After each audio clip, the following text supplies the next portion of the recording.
Quando não temos constância, a fé se torna difícil.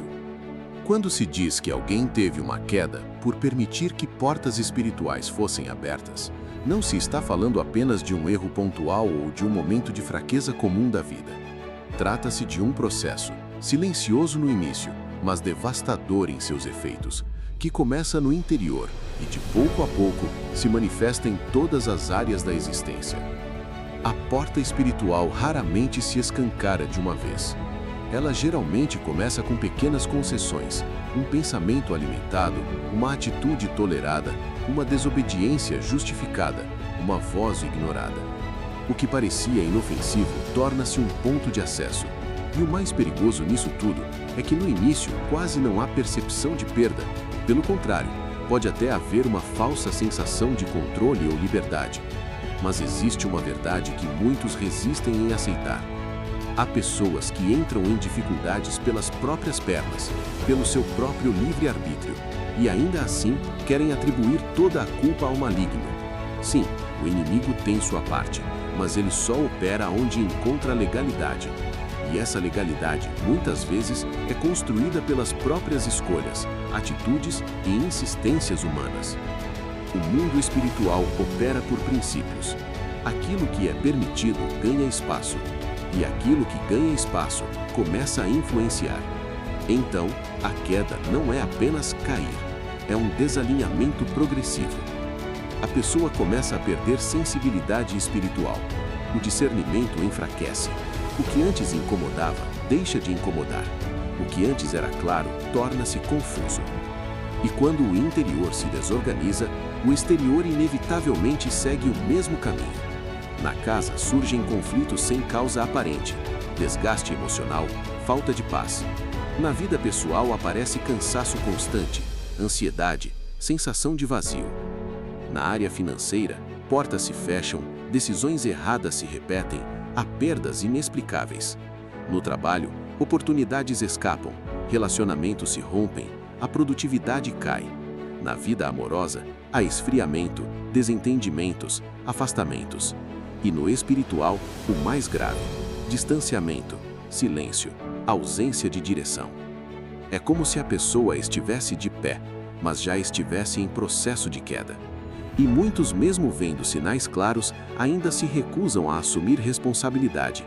Preferem dizer, foi o inimigo, quando na verdade, o inimigo apenas encontrou espaço onde houve permissão. Veja o exemplo de Ananias e Safira. Eles não foram obrigados a mentir, eles não foram forçados a enganar. Houve uma decisão, houve uma escolha. Prometeram algo e na hora de cumprir, recuaram, mas quiseram manter a aparência de fidelidade. Quantos hoje fazem o mesmo? Dizem, quando eu receber eu faço, quando Deus me abençoar eu serei fiel. Mas quando chega o momento, o coração revela outra verdade. Não é apenas sobre dinheiro, é sobre caráter, é sobre integridade diante de Deus. Há também aqueles que estão vendo claramente a mão de Deus agindo em suas vidas, portas sendo abertas, livramentos acontecendo, respostas chegando, mas não conseguem permanecer, não conseguem esperar, não conseguem ter constância. E então, começam a buscar outros caminhos, outros lugares, outras vozes, como se dissessem, ainda que em silêncio, o que Deus está fazendo não é suficiente.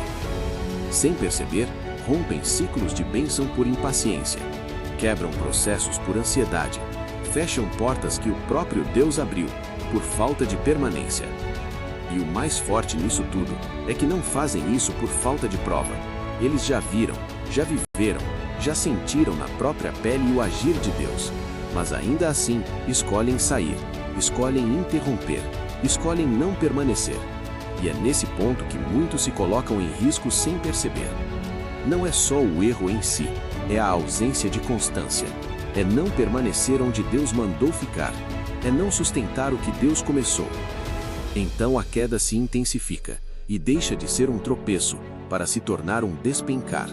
Porque quando alguém se desconecta daquilo que sustentava sua vida, princípios, direção, obediência, constância, tudo ao redor começa a ceder.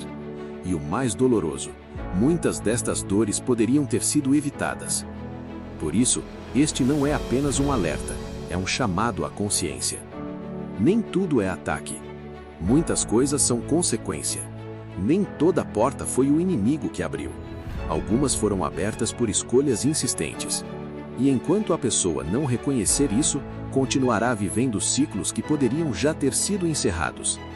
Mas há uma verdade poderosa. Toda porta aberta pode ser fechada. Toda queda pode ser interrompida. Todo desalinhamento pode ser corrigido. Só que isso começa quando a pessoa para de transferir a culpa e assume a responsabilidade de se reposicionar. Porque no fim, o maior risco não é o que vem de fora, é aquilo que permitimos crescer dentro de nós, sem vigilância, sem constância e sem temor, e em muitas vezes irreversíveis. Pastor, escritor e psicanalista Luiz Rissetto.